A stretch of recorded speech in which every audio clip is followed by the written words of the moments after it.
दोन्ही रजिस्टरमध्ये सगळ्यांनी सह्या करायच्या आहेत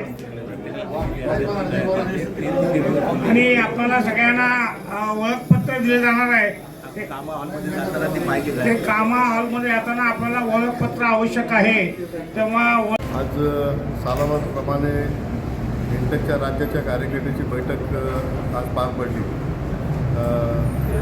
देशाचे इंटकचे अध्यक्ष आदरणीय डॉक्टर जी संजीव रेड्डी साहेब यांच्या आदेशानुसार आज त्यांनी या ठिकाणी निरीक्षक म्हणून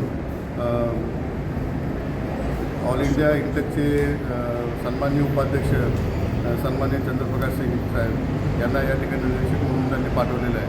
आणि त्यांच्या माध्यमातून आज आणि त्यांच्या मार्गदर्शनाखाली आजची ही सर्वसाधारण बैठक आणि त्या बैठकीच्या अनुषंगाने होणार असणारी जी निवड आज महाराष्ट्र प्रदेश इंटकची निवड ही अधिकृतरित्या कायदेशीर प्रक्रिया सगळी या ठिकाणी राज्यातील सगळ्या संघटना या ठिकाणी आलेल्या आहेत. Most of all ordnance factory असेल, MSCB असेल, प्रायव्हेट सेक्टर, गव्हर्नमेंट सेक्टरमधल्या सगळ्या सेक्टर, ST असेल, PFL असेल, सेंट्रल बँक असतील, कॉर्पोरेट बँक असतील, नेव्ही असेल, नेव्हीचे कामगार असतील, म्हणजे असे सगळे कामगार या ठिकाणी एकत्र येऊन आजच्या या निवडणूक प्रक्रियेमध्ये सगळ्यांनी भाग या ठिकाणी घेतलेला आहे. आणि आमच्या इंटकच्या प्रथेनुसार जनरल कौन्सिल जे असतात म्हणजे 5,000 मेंबरच्या मागे एक जनरल कौन्सिल असतो आणि डेलिगेट्स अशा जनरल कौन्सिलच्या माध्यमातून आज ही निवडणूक प्रक्रिया या ठिकाणी पार पडत आहे. आणि इच्छुकांनी उमेदवारी अर्ज भरायचे आणि त्यानंतर आदरणीय चंद्रप्रकाश सिंग साहेब या ठिकाणी आपली घोषणा त्या ठिकाणी अध्यक्ष नवीन अध्यक्षाची या ठिकाणी महाराष्ट्र इंटकच्या अध्यक्षाची या ठिकाणी घोषणा करतो आणि थोड्याच वेळात ती घोषणा होईल आणि जे काही असेल ती प्रक्रिया सगळी तुमच्यासमोर असेल. साहेब, कामगार कायद्याची पायमल्ली होते या सरकारमध्ये, कामगार वर्ग टिकला पाहिजे यासाठी काय आव्हान करा आणि कामगारांना काय आव्हान करा? बघा, देशामध्ये जॉईंट ॲक्शन कमिटी घेऊन झालेली, कामगार संघटना संयुक्त कृती समिती देशामध्ये तयार झालेली आहे. सगळ्या देशव्यापी 13 कामगार संघटना त्या एकत्र आलेल्या आहेत आणि त्याचं नेतृत्व डॉक्टर जी संजीव रेड्डी जे इंटकचे राष्ट्रीय अध्यक्ष हे त्याचं नेतृत्व करतात. राज्यामध्ये सुद्धा या ठिकाणी जॉईंट ॲक्शन कमिटी तयार झाली. विविध राज्यांमध्ये जिल्हा स्तरावरती, शहराच्या स्तरावरती जॉईंट ॲक्शन कमिटी म्हणजे देशव्यापी 13 कामगार संघटना आणि त्याला संलग्न असणाऱ्या संघटना म्हणजे प्रादेशिक काही कामगार संघटना आहेत, अशा सगळ्या संलग्न असणाऱ्या संघटना सगळ्या एकत्र आल्या आणि सगळ्यांनी एकत्रित्या जे कामगार कायदे 44 कामगार कायदे 4 कोडमध्ये आले त्याला विरोध करण्यासाठी देशातील सगळा कामगार हा एकवटलेला आहे. कारण देशाला आज हे नटवलेलं आहे, सजवलेलं आहे. देशाला आज एवढा मोठा इन्फ्रास्ट्रक्चर उभा राहिला हा निव्वळ कामगार आणि कष्टकऱ्यांमुळे उभा राहिलेला आहे. ज्याला हे देशातलं आरूढ झालेलं चुकीच्या पद्धतीने मोदी आणि शहाचं सरकार, राज्यामध्ये असणारं हे आघाडी नव्हतं बिघाडी सरकार, हे राज्यामध्ये ज्या पद्धतीने कामगारांची, कष्टकऱ्यांची, शेतकऱ्यांची या ठिकाणी कुठलीही त्यांना पर्वा नाही. शेतकरी रडतो आहे, कामगार रडतो आहे, मजूर रडतो आहे, सर्व समाजाचा घटक या ठिकाणी रडतो आहे. महागाईने जनता त्रस्त झालेली आहे, बेरोजगारीने जनता त्रस्त झाली आहे. अनेक युवक या ठिकाणी नोकरीच्या प्रतीक्षेत आहेत. पण किमान कुठंही देशाच्या कामगाराला त्या ठिकाणी न्याय मिळवून द्यायचा नाही आणि सगळ्यांना कंत्राटीमध्ये ढकलायचं. या देशामध्ये मोदी आणि शहा सरकारने एकच त्या ठिकाणी त्यांचा एक आपण म्हणूया त्याला त्यांचा एक अजेंडा आहे की या देशामध्ये ज्यांनी जन्म घ्यायचा ते कंत्राटीमध्ये घ्यायचं, ज्यांनी आपलं पालनपोषण करायचं म्हणजे पालनपोषण स्वतःचं करायचं कंत्राटीमध्ये करायचं, शिक्षण घ्यायचं कंत्राटीमध्ये घ्यायचं आणि त्यानंतर लग्न देखील करायचं ते कंत्राटीमध्ये करायचं, प्रपंच थाटायचा तो कंत्राटीमध्ये थाटायचं आणि नंतर शेवटच्या क्षणी मृत्यूला कवटाळायचं ते सुद्धा कंत्राटीमध्ये कंत्राटीच्या माध्यमातून मृत्यूला कवटाळायचं. असे एक महाभयंकर महागंभीर षडयंत्र या मोदी आणि शहा सरकारने जे रचलं आहे त्याचा जाहीरपणे आजच्या या सर्वसाधारण सभेत पण आम्ही निषेध करणार आहोत आणि येणाऱ्या कालावधीमध्ये सगळे कामगार एकत्र करून या देशामध्ये आरूढ झालेलं मोदी आणि शहाचं सरकार जे कामगार विरोधी आहे, शेतकरी विरोधी आहे, ते हाणून पाडण्यासाठी या 2024ला आम्ही सगळे एकत्र येणार आहोत. धन्यवाद. महाराष्ट्र इंटकची कार्यकारिणीची निवड होत आहे.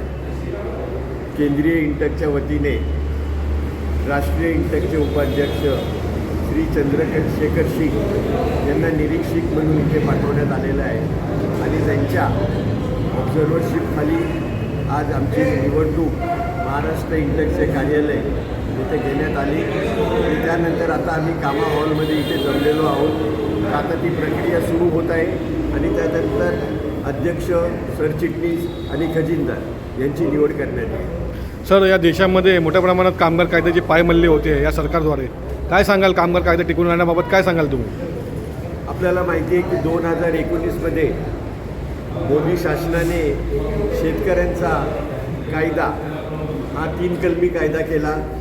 त्याचबरोबर कामगारांचे जे 44 कायदे होते त्याचं 4 कायद्यांमध्ये रूपांतर करण्यात आलं. ज्यावेळेस हे 4 कायद्यांचं रूपांतर करण्यात आलं त्यावेळेस कामगार विरोधी जेवढे कलम आहेत ते सगळे कलम त्यांनी आणलेले आहेत. आम्हाला कामगारांना जर संप करायचा झाला तर आम्ही संप देखील करू शकत नाही. आम्हाला जर नवीन रजिस्ट्रेशन करायचं झालं युनियनचं तर त्याच्यासाठी देखील सीमा केलेली आहे. तर हे जे कायदे आहेत ते संपूर्ण मालकदारजीने कायदे आहेत आणि कामगार विरोधी कायदे आहेत. सर, काय सांगाल मग आहे आता लोकसभेची निवडणूक लागणार आहे, लोकसभेचा बिगुल वाजलेला आहे. काय सांगाल मतदारांना काय आव्हान कराल आणि कामगारांना काय आव्हान कराल? आता लोकसभेची निवडणूक जाहीर झालेली आहे, आचारसंहिता झालेली आहे चालू. कामगार क्षेत्रामध्ये आज या मोदी सरकारच्या विरुद्ध जे एक वातावरण तयार झालेलं आहे, सर्व कामगार वर्ग ह्या मोदी सरकारच्या विरोधात आणि शेतकरी हे देखील विरोधात जाणार आहे. मोदी सांगतात की मी गॅरंटी देतो, माझी गॅरंटी. अरे तुझी गॅरंटी म्हणजे काय? तुमची गॅरंटी म्हणजे काय? तुम्ही तुमच्या कुटुंबाला सांभाळू शकत नाही, त्याची गॅरंटी नाही घेऊ शकली. आज मणिपूरमध्ये तुम्ही जर पाहिलं तर तिथे महिलांवरती अत्याचार चालू आहे, महागाई वाढत चाललेली आहे, पेट्रोलचे दर वाढत चाललेले आहे, शेतकरी बिचारा त्याच्या कांद्याला भाव मिळत नाही. अशी परिस्थिती असताना संपूर्ण नागरिक ह्या BJPच्या विरोधात जाईल याच्याबद्दल बिलकुल शंका नाही. धन्यवाद. राष्ट्रीय मजदूर काँग्रेसचं हे महाराष्ट्र शाखेच्या पदाधिकाऱ्यांचं निवडणुकीचा आजचा दिवस आहे.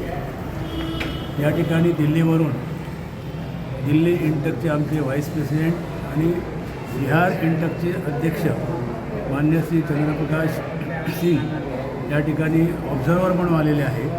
त्यांच्या मार्गदर्शनाखाली इथे हे कामकाज सुरू आहे.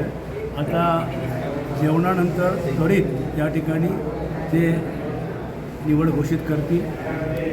आज भारतातल्या कामगार चळवळीचं नेतृत्व हे अखिल भारतीय इंटकचे आमचे अध्यक्ष माननीय डॉक्टर संजीवा रेड्डी साहेब करतात आणि त्यांच्या नेतृत्वाखाली देशातल्या विविध पक्षाच्या विविध झेंड्यांच्या ज्या राष्ट्रीय संघटना आहेत त्या संघटनांची जी अखिल भारतीय कृती समिती आहे तिचं अध्यक्षपद आणि तिचं नेतृत्वसुद्धा रेड्डी साहेब करतात. तशाचप्रमाणे या ठिकाणी महाराष्ट्रामध्ये वेगवेगळ्या केंद्रीय संघटनांची कृती समिती आहे, त्याच्यामध्ये इंटकचा मोठा सिंहाचा वाटा आहे. आणि आज गेल्या 10 वर्षामध्ये मोदी आणि BJP आणि RSSचं सरकार हे कामगारांच्या विरोधात वागते आहे. काँग्रेस पक्षाच्या कार्यकालामुळे जवळजवळ 44 कामगार कायदे कामगारांच्या कल्याणाकरता निर्माण झाले. त्या सर्व कायद्यांची पायमल्ली करून फोडून टाकून आता 4 लेबर कोड निर्माण होत आहेत आणि त्यातून कामगाराचं परमनंट नोकरी गेली, कामगारांच्यासाठी कल्याणकारी योजना संपत आहेत सगळ्या आणि भविष्य काळात कामगार संघटनासुद्धा संपण्याचं चित्र दिसतं आहे.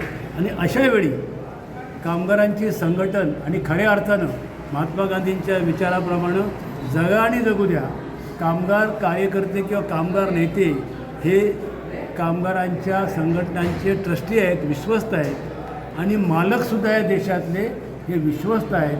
कामगारांच्या मेहनतीवरती आणि श्रमावरती त्यांचं साम्राज्य उभं राहतं.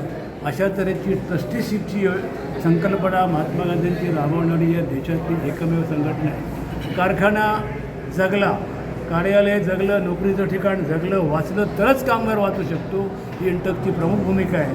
आणि यातून पुनश्च एकदा या सगळ्या अन्यायाविरुद्ध लढण्यासाठी आजची आमची सर्वसाधारण सभा आहे. यातून जे आमचं महाराष्ट्राचं नेतृत्व काम करेल त्यातून महाराष्ट्रातल्या कामगारांना दिलासा देणं, त्याचबरोबर त्यांच्या कल्याणासाठी काम करणं आणि कामगारांच्या रोजीरोटी वाचवणं हे आमचा आजचा हेतू आहे.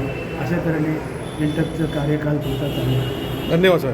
मजदूर काँग्रेस इंटकच्या महाराष्ट्र शाखेच्या कार्यकारिणीची निवड देशाचे अध्यक्ष आदरणीय डॉक्टर संजीवा रेड्डी साहेबांच्या आदेशानुसार राष्ट्रीय उपाध्यक्ष चंद्रप्रकाश सिंग साहेबांच्या निरीक्षणाखाली आणि निवडणूक निर्णय प्रक्रियेच्या अनुषंगानं आज नव्याने निवड होत आहे आणि निश्चितच नव्या उमेदीनं, नव्या जबाबदारीनं आणि येणाऱ्या काळामध्ये अनेक आव्हानात्मक प्रसंगामध्ये नवीन कार्यकारिणी निवडणं आवश्यक होती आणि ती प्रक्रिया आज पूर्ण होऊन महाराष्ट्रातल्या वेगवेगळ्या क्षेत्रातल्या वेगवेगळ्या प्रवर्गातल्या कामगारांना न्याय हक्क मिळवून देणे, त्यांच्या प्रश्नांची सोडवणूक करणे या सगळ्या गोष्टीवर आक्रमक पवित्रा घेऊन वेळप्रसंगी आंदोलनात्मक आणि त्याचबरोबर कामगारांना न्याय कसा मिळवून देता येईल या माध्यमातून या आजच्या सर्वसाधारण बैठकीमध्ये निर्णय घेऊन पुढची वाटचाल सुरू होणार आहे आणि निश्चितच मला विश्वास आहे की आजच्या या सर्वसाधारण सभेच्या माध्यमातून राज्यातल्या महाराष्ट्र संलग्न असलेल्या 288 संघटनांच्या माध्यमातून नवीन एक उमेदी आणि नवीन नेतृत्व असलेलं आणि त्याचबरोबर कामगारांना न्याय मिळवून देणारं नेतृत्व असलेलं पुढं येऊन येणाऱ्या काळामध्ये कामगारांच्या न्यायासाठी काम करेल अशी या प्रसंगी अपेक्षा आहे. धन्यवाद.